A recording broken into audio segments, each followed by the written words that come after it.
Konnichiwa mga kapadyak O!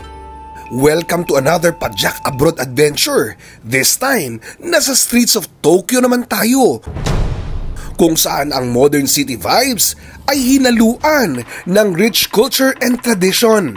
Siyempre, hindi mawawala ang mga iconic spots mula sa Shibuya Crossing hanggang sa mga hidden bike paths na pinakahahanap-hanap nating mga padyakeros.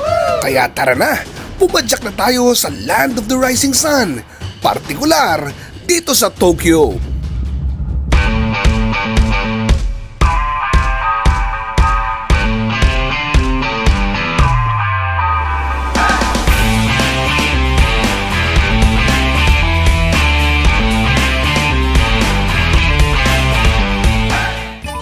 First stop, syempre, kukuha muna tayo ng bisikleta.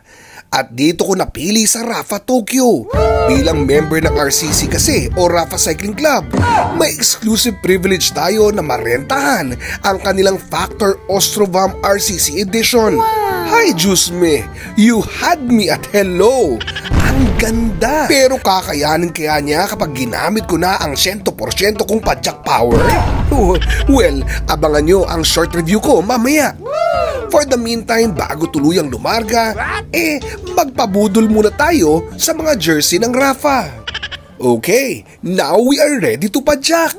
Siyempre, inuna ko muna ang mga inside streets sa Shibuya. Ibang level ang experience dito. Grabe ang linis at organized pa. Wow! Kahit ang daming tao. Excuse me. Thank you. Nakakaaliw din yung mix ng modern buildings at traditional vibes sa paligid. Wow! Mula sa mga inner streets, padyak naman tayo sa mga major streets ng Tokyo. Super bike friendly, pero kailangan alerto ka lagi.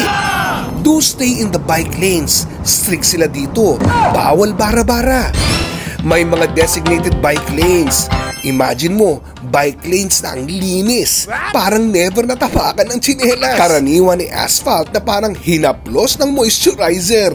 Halos gusto mong mag-wax on, wax off habang nagpepedal.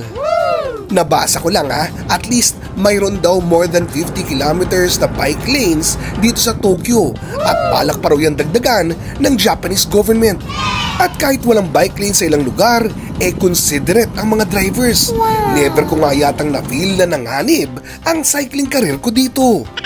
Ang ganda pa ng view while cycling. Wow! Pero syempre, huwag kalilimutan, respect din tayo sa ibang road users. Nice. Discipline is key dito, mga kapadyak O. Tandaan, may mga oras dito na talagang busy ang mga streets. Minsan nga daw, ultimo pag U-turn, pahirapan. At huwag ka nga din palang biglang hihinto sa gitna ng lane. Be mindful daw sa mga cyclist na nasa likod mo. Nasa 13 to 15% din ng mga trips dito sa Tokyo via bicycle. Aba, madami yan Yes! Mga kapadyak, lagi din tatandaan, always follow traffic rules, pati pedestrian crossings. Sabi-sabi nga, hindi mo na raw kailangan dito ng Google Maps masyado kasi yung signage nila sobrang clear. May mga paaraw pa na parang nagsasabi, "Hoy, dito ka, bawal kang mawala, friend." At hindi lang yan mga kapadyak O, may sarili pang stoplights ang mga siklista. Parang VIP treatment ang vibes, kahit ikaw lang at ang bike mo. Pero warning, bawal ka mag-power trip sa red light kasi ang mga locals very disciplined. Walang lusot-lusot, walang pasaway. Speaking of locals, ang mga Japanese cyclists, chill but purposeful. Parang lahat sila may goal pero hindi toxic ang energy. Yes! Mostly nakamamabike sila, yung may basket sa harap. Pero don't underestimate kasi yung iba, ang bilis din. At grabe ang posture nila dito. Parang mga sumali sa cycling etiquette masterclass. Ako nga, medyo nawawala sa diskarte sa dami ng pa-cute photo ops. While riding in Tokyo, may ilang do's and don'ts na dapat tandaan. Laging gumamit ng bike parking. Seryoso yan Dito sila strict. Parang walang parking, walang ride. Wag na wag magbabike sa sidewalks kung may bike lane naman. Kung ayaw masigawan ng "Abunay!" o delikado ng mga polite pero firm na Japanese. Maigi rin kung magdadala ng rain gear kahit sunny day, kasi sa Tokyo, weather unpredictable moments ang peg. Mandatory din daw ang helmet dito, kaya don't leave home without it.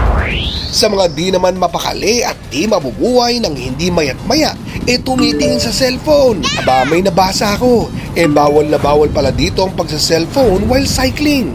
As in, may katumbas na parusang pagkakakulong ng hanggang 6 months. Ang bigat! Aabot din ang multa sa tumataginting na 100,000 yen o mahigit 38,000 pesos. Mas malaki pa kamo kung makakadisgrasya ka dahil sa pagsa-cellphone while cycling. Tignan naman natin ang mga places to padyak for base sa pagtatanong-tanong ko dito. Andyan daw ang Imperial Palace Loop na perfect para sa mga beginners. Scenic na dito at historical pa. Must visit din ang Asakusa to Tokyo Skytree. While at it, daanan mo na rin daw ang Sensoji Temple.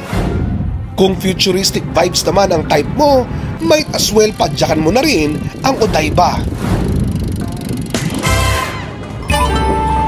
Okay, now it's time sa aking short review sa apakagandang bisikleta na gamit ko, ang Factor Ostrovam RCC Edition.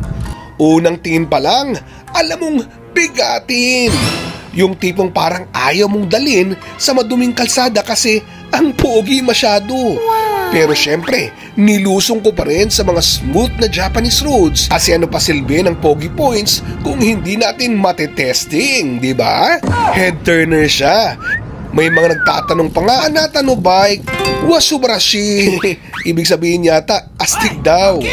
Eto, literal na parang lumilipad sa sobrang gaan ng frame. Feeling ko, ang lakas ko, kahit hindi naman. Secret lang natin to ha. Kahit paakyat, di ka bibitinin. Parang sinasabi ng bike, ito lang ba ang kaya mo? Siya na nga ang tunay na weapon of choice para sa mga climbs at flats. Sa sobrang bilis ko nga, naks. Muntik na akong magkamali sa intersection. Akala ko kasi Tour de Japan yung ginagawa ko. Mabuti na lang, responsive ang brakes. So ang verdict, ang RCC Edition Factor Ostrovam, ganda, bilis at flex all in one.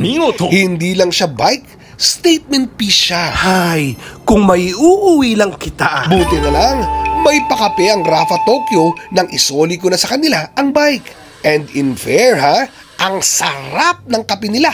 Well, kahit sa ang Rafa naman. Shoutout sa kanilang country manager at ang kanilang barista for making the best coffee. Kung trip nyo ang premium cycling gear at chill coffee, perfect tambay ito.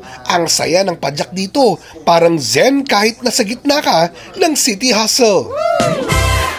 Alam nyo guys, tunay nga na ang Tokyo ay isang cyclist paradise. Perfect ang balance ng urban adventure at safety.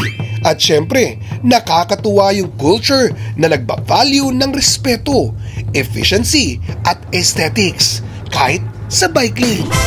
O paano? Saan tayo susunod? Post your comment na para malay nyo, yun ang sunod nating madalaw. Hanggang sa ulitin, ako po si Oscar Oida.